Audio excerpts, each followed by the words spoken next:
Het kwikskaart duwt omheeg. Het had nog niet zo warm west. Op deze datum zoenden we de temperaturen meten. Ja, wat een warmte, wat een hitte. En dat komt door een tiegenwarme boppellucht. Die hebben een zuid-zuideestelijke stroming. Komt dan die warme lucht dus komt op en dan is het rekken. En hij is samen een record hitte dag ik in de provincie.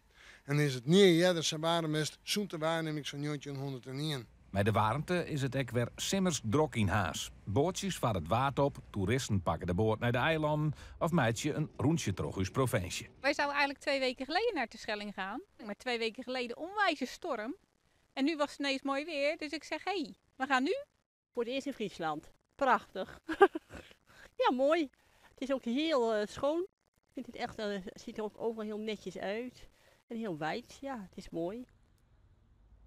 In de eerste plaats natuurlijk hartstikke mooi cadeautje. Aan de andere kant is het ook wel een beetje afzien, want het is natuurlijk binnen erg warm. En voor het personeel is het gewoon flink aanpakken nu. Dus het heeft 2 kanten. Het is natuurlijk het voorjaar heel mooi geweest. Hè? Door de corona moest het toen dicht. Maar uiteindelijk is het in het hoogseizoen is het gewoon druk geweest. En dan zijn dit de extraatjes die we toch echt nodig zijn nu.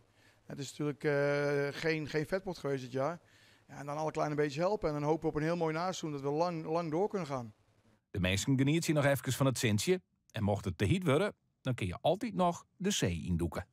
Ja, zeker. Tuurlijk, dat is nog te doen met dit weer, durf ik dat wel.